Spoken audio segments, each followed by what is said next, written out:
Welcome to another episode of Practically Political. I'm Dave Spencer.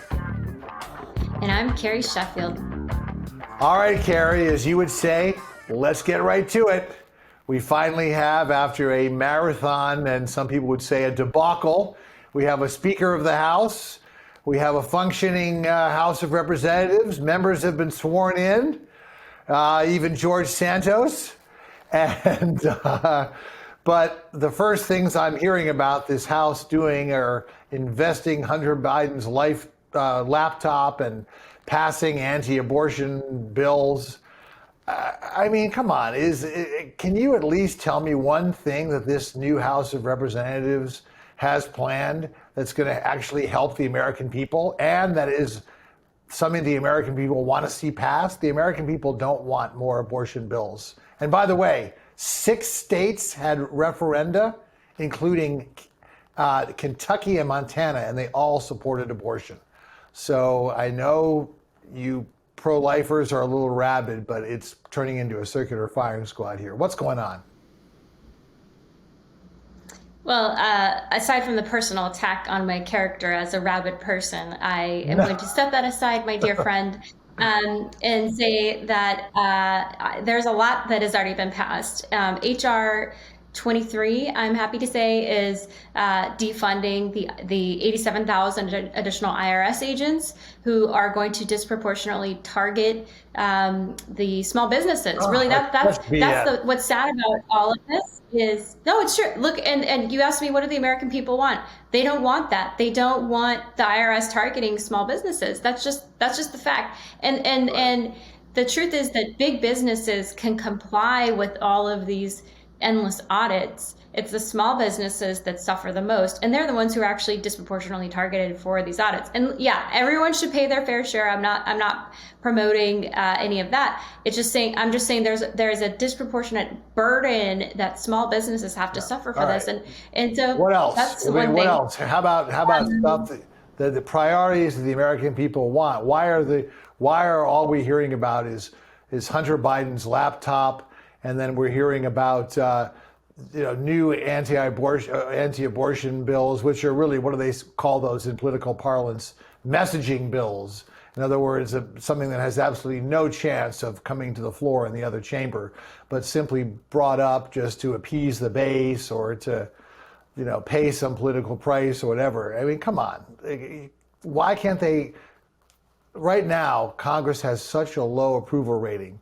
And it's so important, particularly after how poorly Republicans have done in these last few elections, to show that they can govern. And so far, you have to admit, it's not a good start. Well, they've also passed, they're working on the Protecting America's Strategic Petroleum Reserve Act from China, which I think is good. I think Biden has used the Strategic Petroleum Reserve as this basically political piggy bank. He's dipped into the reserves for reasons because he wanted to right before the election, try to lower the gas prices. And this bill seeks to remedy that. So I think that's a great thing. They also created a select committee for China and competitiveness with China. That's a good thing. That's what the American people want. You keep talking about abortion, but there's a lot of other things here too. There's also the Border Safety and Security Act. There's the Illegal Alien and NICS alert. There's the defund the police resolution and the prosecutors need to prosecute bill. So there's a lot going on. But specifically on the abortion bill, there's one that's called the Born Alive Act, which to me, as a human rights, if you're interested in human rights, Dave, how can you defend any Democrat who would vote against this? Because what it basically says is that it requires any physician to provide medical care to a baby who survives a botched abortion. How you vote against that? And all Democrats, I think one Democrat voted in the House for it, and then one voted present. All the others voted against. I have to respond to this. This is a typical example, like the so-called partial birth abortion, which is also a misnomer of why Congress has no business legislating medicine. Okay, you talk to doctors about this so-called Born Alive thing. It's BS. It doesn't happen. It's something that the pro-life movement has made up. Just like this, what's that euphemism they use? Abortion or birth support centers. What do they call them? they're shams. They don't provide health care. 80% of them are just centers where they try to talk people out of getting abortions. So this is all BS. It's all signaling the base. And all these other bills that you're talking about have been talked about. Nothing's been passed. This House is so far off to a terrible start. And I have to say, Kevin McCarthy has sacrificed almost all the powers he's going to need. And what particularly concerns me is the Rules Committee, right? Because typically you have 9 Republicans, 4 Democrats. You now have 3 members of the MAGA, Freedom, whatever, the loony bin caucus, Marjorie Taylor Greene, Matt Gaetz crowd, you want to call them. They're on the Rules Committee. So think about it. They can side with the 4 Democrats and block things from coming to the floor. So that just gives you an idea of how screwed up things are going to be.